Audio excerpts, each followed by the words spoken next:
मला वाटतं सगळ्यांच्याच बालपणीची एक गोड आठवण. वातावरणातील उष्णता ही झपाट्याने वाढते. अशा वेळी शरीराला थंडावा देणारं हे कैरीचं पन्ह तयार करणार आहोत. या पन्ह्याला रंग बघा काय सुरेख आलेला आहे. आणि हे असं आपण पन्ह जर तयार करून ठेवलं तर फ्रीजमध्ये अगदी महिनाभर असं छान टिकतं. आणि मिनिटभराच्या आतच आपण त्यापासून थंडगार पन्ह तयार करू शकतो. तरीसुद्धा हा असा इतका मस्त सुंदर रंग येण्यासाठी आपण काही खास ट्रिक्स वापरणार आहोत. शरीराला थंडावा देणारं हे कैरीचं पन्ह साध्या सोप्या आणि अचूक पद्धतीने कसं बनवायचं हे पाहणार आहोत. इथे मी ह्या कैऱ्या घेतलेल्या आहेत. अगदी मस्त ताज्या कैऱ्या. आणि ह्या कैऱ्या मी साधारण अर्धा तासापूर्वी पाण्यामध्ये अशा भिजायला ठेवल्या होत्या. कैऱ्या आपण स्वच्छ करून घेतल्या आहे. स्वच्छ करून घेतल्यानंतर त्याची साल काढून घेऊया. सर्वात अगोदर देठाचा भाग काढून घ्यायचा आहे. साल उकडल्यानंतरही काढली तरी चालतात. पण अशी साल आपण आधीच जर काढून ठेवली असेल तर मात्र आपल्याला या कैरीच्या सालांची चटणीसुद्धा करता येते. आता सगळ्याच कैऱ्यांची मी साल साल काढून घेतल्यानंतर त्यांना अशा चिरा देऊन घेऊया. कैऱ्या छान अशा शिजल्या जातात. ग्लासाने साधारण बघा अर्धा ते पाऊण ग्लास इतकं आपल्याला यामध्ये पाणी घालायचं आहे. त्यानंतर एक कुकर घ्यायचा आहे. कुकरच्या तळाशी पाणी ठेवायचं आहे आणि हा कुकरचा डबा या कुकरमध्ये ठेवून साधारण 2 ते 3 शिट्ट्या आपल्याला करून घ्यायच्या आहे. 2 ते 3 शिट्ट्या झाल्यानंतर आपल्याला कुकरची पूर्णपणे वाफ जाऊन द्यायची आहे. पूर्ण वाफ गेल्यानंतरच आपल्याला कुकरचं झाकण खोलायचं आहे. 2 ते 3 शिट्ट्या झाल्यानंतर बघा कैरीचा गर अगदी सहज असा सगळा निघून आलेला आहे. चमच्याच्या साहाय्याने हे असं सगळा गर हा काढून घ्यायचा आहे. तुम्हाला ज्या सोप्या पद्धतीने वाटेल त्या पद्धतीने जरी गर काढून घेतला तरीही चालेल.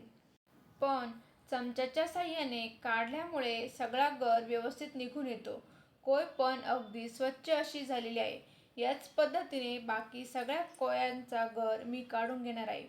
आपण साल काढून ह्या कैऱ्या वाफवल्यामुळे बघा गरसुद्धा अगदी मस्त असा निघालेला आहे. यामध्ये चवीपुरतं मीठ घालून घ्यायचं आहे. तसेच पाव किलो इतक्या प्रमाणामध्ये मी बारीक चिरलेला गूळ यामध्ये घालणार आहे. यामध्ये मी पूर्णपणे गुळाचा वापर करणार आहे. कारण गूळ वापरल्यामुळे आपल्या पन्ह्याला रंगही छान येतो. पन्ह पौष्टिकसुद्धा होतं. तसेच तुम्ही जर घेतलेली कैरी थोडीशी जास्त आंबट असेल तर गुळाचे प्रमाण थोडं वाढवू शकता किंवा अर्धा गूळ अर्धी साखर वापरली तरीही चालेल. यामध्ये वेलची पावडर घालायची आहे. 1 चमचा वेलची पावडर यामध्ये घातली आहे. वेलची ही आरोग्यासाठी थंड असते. त्यामुळे आवर्जून यामध्ये वेलची घाला. वेलची घातल्यामुळे स्वादही छान येतो आणि शरीराला थंडावासुद्धा मिळतो. आता आपण यामध्ये काही केशरच्या काड्या घालणार आहोत. त्यामुळे सुद्धा पन्ह्याला स्वाद छान येतो. तसेच रंगही सुरेख येतो. हे छान असं मिक्स करून घ्यायचं आहे. 10 मिनिटं मिक्स करून ठेवलं तरीही गुळाला पाणी सुटतं आणि त्यामध्ये विरघळून जातो. हे शक्यतो मिक्सरला फिरवायचं नाही.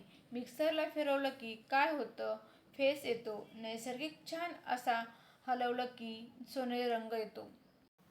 मिक्सरला फिरवलं की तो निघून जातो आणि पांढरसर रंग येतो. शक्यतो हे मिक्सरला नाही फिरवायचं. छान असं गूळ मिक्स करून घेऊयात. आता एक गाळणीमध्ये काढून घ्यायचं आणि गाळून घ्यायचं जेणेकरून त्यामध्ये काही गुळाचे खडे किंवा कचरा राहिला असेल तर तो निघून जाईल. आपल्याला तयार झालेलं मिश्रण जर तुम्ही काचेच्या एखाद्या बरणीमध्ये भरून ठेवलं तर फ्रीजमध्ये अगदी महिनाभर आरामात टिकतं आणि यापासून आपण अगदी अर्ध्या मिनिटामध्येच छान असं कैरीचं थंडगार पन्ह बनवू शकतो.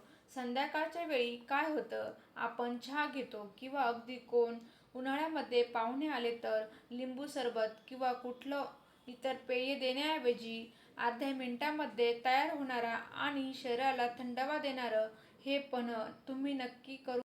आता बघा एक मोठी पळी भरून प्रत्येक ग्लासामध्ये मी हे पन्ह्याचं मिश्रण घातलंय.